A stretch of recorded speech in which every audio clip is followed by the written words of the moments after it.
everybody, this is Lucy Nathanson, child therapist and founder of ConfidentChildren.co.uk. So as we know, it's Selective Mutism Awareness Month, and I'd like to do a very different kind of video than usual today. And I'd like to introduce you to my friend Maria, who is not familiar with selective mutism. So we thought we'd do a different kind of video. Maria, perhaps you can explain what we'll be doing today. Yeah, thank you, Lucy, and thank you for having me here. And as you were saying, we're doing a different video. This video is going to be an interview for me to ask you a couple of questions about selective mutism, because I don't know much about the topic, but I feel that it's a very important topic to get out into the world. So this will be a video for those of you who, just as me, don't know too much about selective mutism, and maybe we can just be more aware of it. Great, thank you. Okay, so I think I'll start with the first question, and that would be, what actually is selective mutism? That's a great question to start with.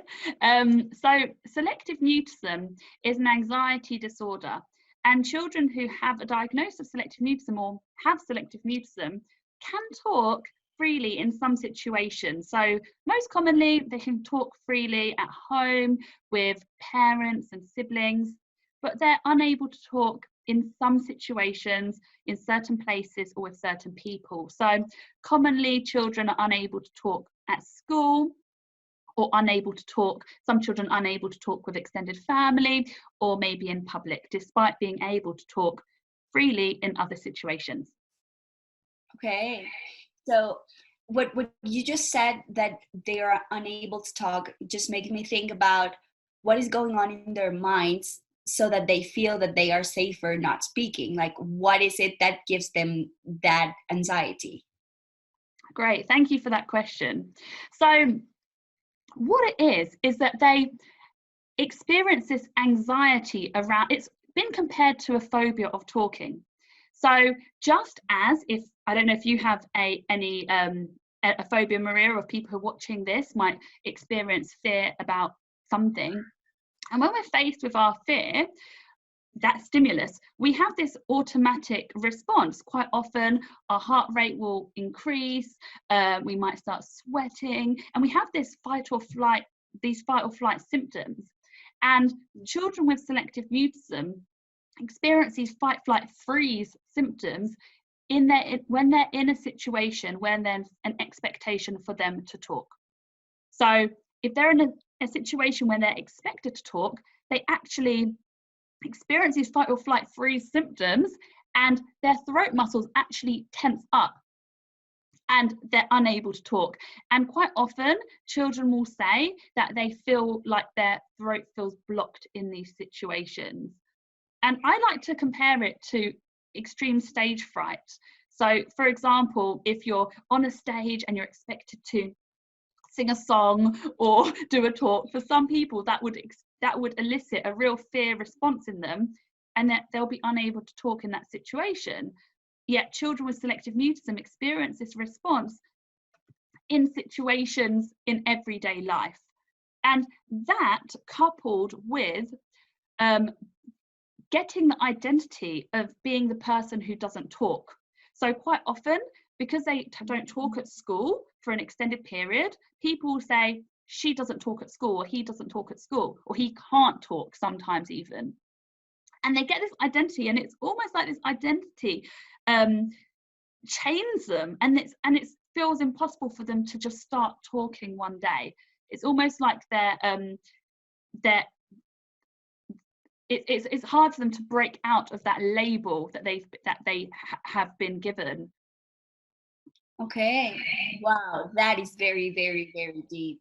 So I feel that like what you were saying was that the fact, or what is happening, what is going on, is that they don't speak at certain moments and they feel that they cannot control it, right? Of course, yeah. And there's a big misconception that children are choosing not to talk, or they're being controlling by not talking. And quite often people will say to me, oh, it's amazing how they can go so long by not talking. They must have such self-control. Like, I wouldn't have that control. And I say to these people, that's not the case. They want to talk. They want to. They're not controlling it. Instead, it's almost like they're paralyzed and unable to use their voice. It's not that we could wave a magic wand and they could just start talking, they would. It's definitely not control. It's rather this fear that's paralyzing them, making them unable to talk. So it's definitely not a choice. They're not controlling it.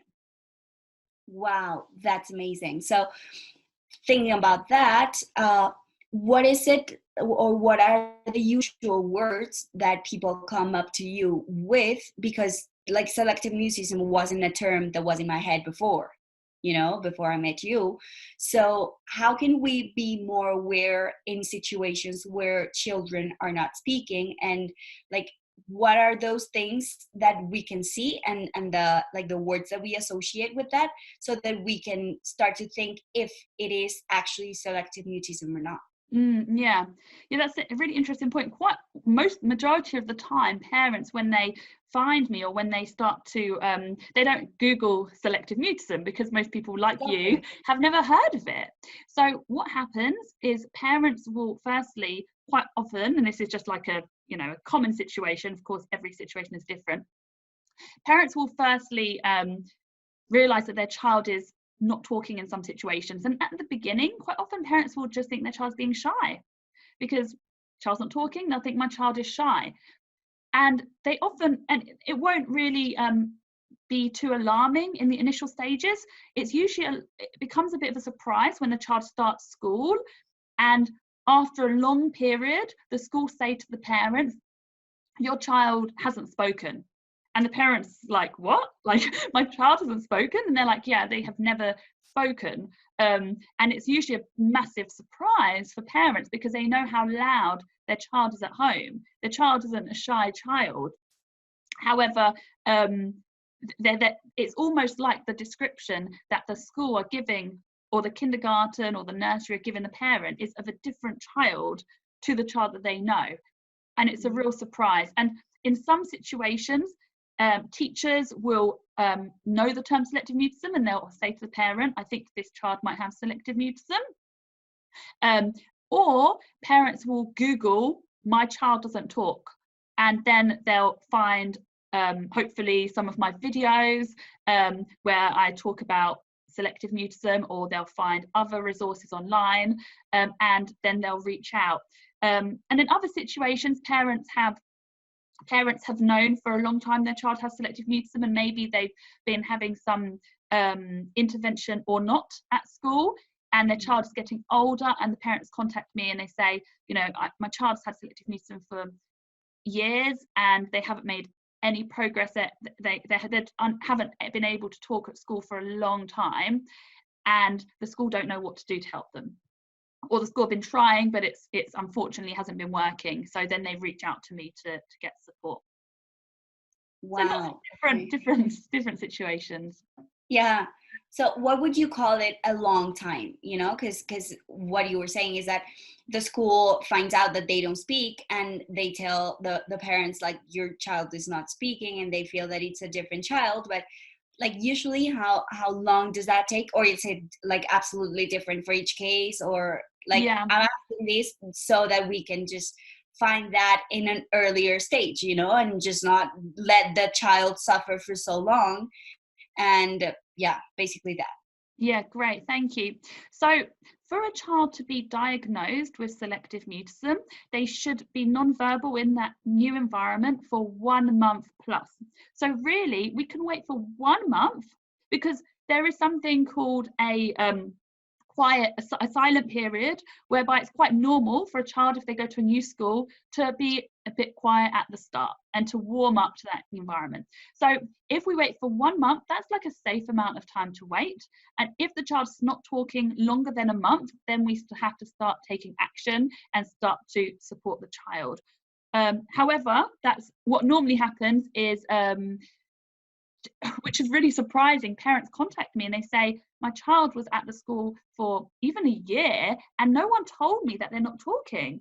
And it might be that the school, sometimes it's that the school especially if the child's very young, they may think that the child is like they have a language delay, or maybe if it's a bilingual child, they might say, I've had a lot of families contact me, bilingual families, and the school assume the child can't speak English, so that's why they're not talking, but the child can speak perfect English. And it's just this communication between the school and the parents sometimes doesn't take place as early as it should, which is why it can take a while for it to be us to become aware. But really, ideally, if the child is not talking for over 1 month, then we should start to help them. Okay, so what you just said made me think that this is not only just for families, but also for schools or whoever's taking care of children. So that makes it like bigger than I thought it is. And now my next question is, does selective mutism affect only speaking, or what other like areas is it touching like around? That's a great question. Thank you so much for asking that, actually, because again, it's a misconception that because of the phrase mutism, that it's just speech. And actually, children who suffer with selective mutism often have anxieties beyond just the speech, because selective mutism is an anxiety disorder, which means that they're experiencing anxiety. And again, every child is different, but some common anxieties that children experience are quite often children find it difficult to eat at school. They might be unable to eat in public places because they don't like attention being drawn to them. They think that people are looking at them and so on. So sometimes children are unable to eat in the school environment. Quite often children are unable to use the toilet at school. And I've heard many situations whereby children have had accidents because they're unable to use a toilet at school, or in some situations they've had urine infections because they've been afraid to use the toilet. And it can be a combination of actually physically going to ask the teacher, can I go to the toilet? Or sometimes it's actually a fear of going to the toilet as well. So the combination of those factors. And of course, often children have separation anxiety, especially younger children. So yeah, the anxiety really does extend beyond speech. Some children are very rigid. You can see in their physicality that they're very they're showing physical signs of anxiety. They're very slow to move around the classroom. They might look at their work and be scared, like show signs of being finding it difficult to begin a task. So for sure, the anxiety often, not in all cases, but can extend beyond talking, for sure. Okay, so those physical signs would be like what we would be looking for if we think that a child has selective mutism, right? Like rigidness and them being scared and like not being able to do a specific task, right? Well, those are some behaviours that they may show, as well as the symptom of being unable to use their voice in the situation. Okay. But not all children do show those signs, let me add. Some children with selective mutism look, if you just watch them, they look like they're having fun, they're relaxed, they're playing with their friends, they're just not talking. Ah, wow. So this is a lot more complex. Yeah. Okay. Yeah, the key characteristic for children with selective mutism is there's a consistent inability to talk in specific situations. Okay, so that's like the easiest way to just find it out. Yeah, exactly. And yeah, so my next question would be like, how do you start working with them? Like once you have seen that is happening, so what do you do next? Sure, great. Thank you for that question as well. And again, this is such a complex question because every child is different. So of course, I can't give an answer that will apply to everyone's situations who's watching this. However, to give a broad answer, which will hopefully help people watching this, we use a graded exposure approach. And what that means is we help children to start to face their fear of talking in small steps. So right now, they're at school and they're unable to use their voice. So we need to almost break down this situation into manageable steps for them. And one of the best strategies is called the sliding in technique, coined by Maggie Johnson and Alison Winchams in the Selective Mutism Resource Manual, which is a great book, which is very comprehensive, which gives lots of strategies. And basically, the sliding in technique is a great strategy to help a child talk to a new person. And just a brief summary again, I'll just give an overview. The way it works, the child should be playing a game, talking game with a parent in a room, and then the teacher or whoever we're sliding in should be in the background very casually, and then gradually edging closer and eventually joining in the game, and then eventually playing with the child and eventually interacting with them verbally. So it's a very step-by-step procedure, and we really need to follow these steps to help the child talk to that one person at school. And then once they're talking to that one person, we can then expand on their talking partners to help them talk to the next person, and then in open spaces and in more situations. So it's really about identifying what the first goal is and helping them to work on that goal. And then once they experience success with that goal, we then expand on the people and the places that they can talk to and in a very small step strategic way. Wow, that's very specific. I feel like if I was a parent, I would feel like confident to just let you work on that. So that feels very good. Like, you know, like it does. So can you tell us like a case of a child that you have worked with recently, so that we can just get this into a more like close situation? Sure. Well, I should have really thought of some case studies in advance, because I've worked with so many children. So I work with children face to face, delivering a therapy myself, and I work with children and I work with families via Skype. So I provide them with, we discuss the child in detail through Skype, and I then identify the goals and the strategies specific for that specific child. And then the parents go away and try the strategies at the school or the grandparents or in public or whatever the goals are for that child. And then a month later or 6 weeks later, we have another call, we review how it's going, and then I give them the updated strategies and so on. So different ways I work with families. So maybe I'll think of a case study for both of those. So maybe firstly through Skype. Let me think. So I was working with a family in Australia, let's maybe say that one, and a little girl, she hadn't spoken. So with this child's case, she was unable, I think she was 7, and she was unable to use her voice directly with her teacher, but she was able to talk to her friends at school. So she was playing with her friends at school, but unable to use her voice with her teacher. And she was actually able to talk again openly with her friends. The teacher could hear her, but she wouldn't answer a question directly.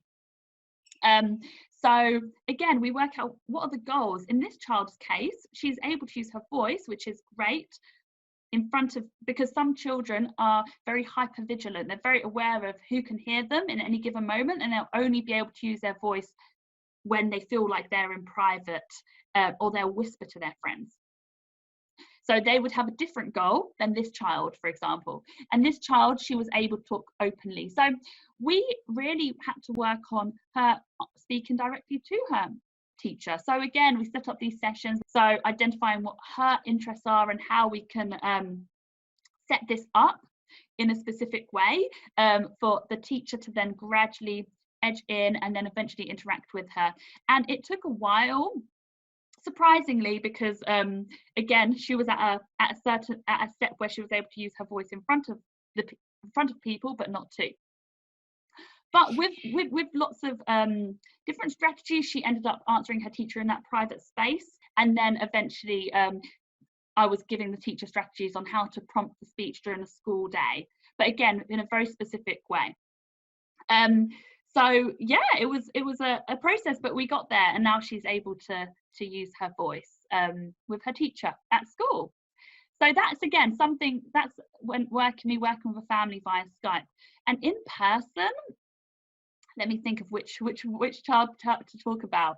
So I was actually working with a boy in the UK, and he was completely non-verbal at school. He'd never spoken at school before to anybody, friends or adults. He'd never spoken at school before. So again, I always start off at home to help the child to use their voice with me in the home environment. And then I went to school with him for a week, helped him to use his voice with me in a private space. And then I worked on him speaking to his teaching assistant. Once I was talking to his teaching assistant, we then brought in friends individually, and he began talking to them in that private space. And then I was then in the classroom with him, helping him to use his voice in that space, away from people, and then gradually closer. But again, it's such holistic therapy. Little things like, or little but very important things, are me briefing the class, explaining to the class, you know, I'm here to help him to practice using his voice with me, and we know that he finds it really hard to talk at school. So what we're going to do is I'm going to be with him in the background, and I want you guys to help me out by not looking at us, just acting, just being very much doing your own work. And even if he's talking, I know it'll be really exciting for you because you've never heard him talk before, but I want you to put your acting hats on and act like he always talked. And don't show any reaction and just ignore us. I'm going to see who's the best actor in this room. So things like that are so important, because children will naturally make a big deal and start like I've had children like start clapping and be like, whoa! And then of course a child who's experiencing anxiety, that will just stop, halt the progress. So there are so many different aspects to it, and I have a few videos on YouTube that schools show to the class, child-friendly videos. And for people who are watching this, those videos are on YouTube. I think it's called Selective Mutism video to show the class. There's a video for younger children and a video for older children, and schools internationally have just played the video to the class, which is explaining to the class to not ask the child why they don't talk, don't ask them when they're going to talk, just play with them, have fun with them, and if they do talk one day, just act normally. And that's the best way, the best thing you can do to help your child, to help the child in your class. That is awesome. That is awesome, because I would have also clapped. So just like be cool with it. Like, yeah, exactly. Just act like, even if you're excited inside, just act as though they've always spoken. That's really important. And I've got a video called the do's and don'ts of interacting with a child with selective mutism, and that video is for school, for adults. It's been viewed almost 60,000 times, I think, and that video explains the key do's and don'ts, how to interact with a child. Don't ask them direct questions if they've never answered you before. Don't don't show any reaction if they do talk. Don't ask them why they don't talk. So these key do's and don'ts are crucial, the first starting point to create this supportive environment for the child. That is very nice. That is very, very nice. So like if we speak about data, like how many children are affected with this, like in the world and in the UK? So approximately 1 in 140 children has selective mutism. So on average, 1 in every school, really. Wow. Okay. That's very interesting. I just think that we can just be closing this, and so I would just ask you, what is your favorite part of doing this? Like, what? Yeah. Wow, that's a good question. Just oh, I love what I do. I love it. It's just, you know, why I'm here. Just thinking about it's giving me goosebumps. The magical moment when a child speaks for the first time to their grandparent or to their auntie, or talks for the first time in the classroom to their best friend, is just like magic happening before my eyes.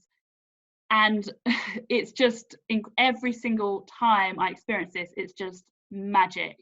I was in a school, doing a community session with a boy just a couple of days ago, and we went to the supermarket, and and I helped him to talk to people in the shop for the first time.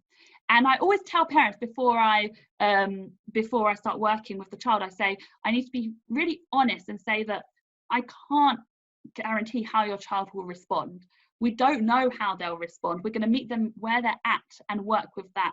And I don't have a magic wand to just get them talking. So I say that to families in advance, and it's really important that families understand this. But when I was helping this boy talk, and he spoke to 10 people in the shop that day, and I could see the parents like had tears in their eyes, and they said to me afterwards, I know you said you don't have a magic wand, but we're not sure about that.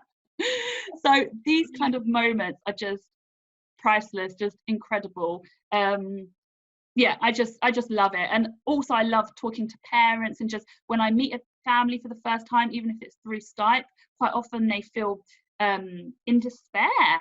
Quite often they don't know how to help their child. And then just when I can just feel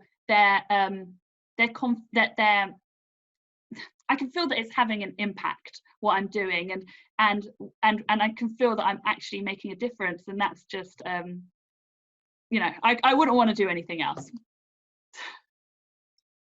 Thank you so much for being like doing this work for the world, you know. So what would be your like last message for whoever's watching? My last message would be selective mutism is definitely a condition that can be overcome. So like I said, parents, when they first contact me, they often feel quite powerless, in despair. Naturally, they don't know how to help their child, and it can be a long journey. It definitely can be a long journey to help a child. However, if we meet them in their comfort zone, if we put the right strategies in place in a playful way, children can absolutely make steps forward with talking, and they can overcome selective mutism. That sounds very, very good. So thank you again so much, and thank you for having me here interviewing you on this super important topic. So let's just get out into the world like this message. Thank you so much, Maria. Thank you for being here and being a part of this video. So I hope you all found this video useful. Of course, if you want to find more resources, I've got the Facebook page called Confident Children Selective Mutism Therapy. So go to that Facebook page and you'll find lots of videos, articles, everything selective mutism. And of course, subscribe to this YouTube channel to receive updates when I post new videos. Thank you so much, everyone. Bye.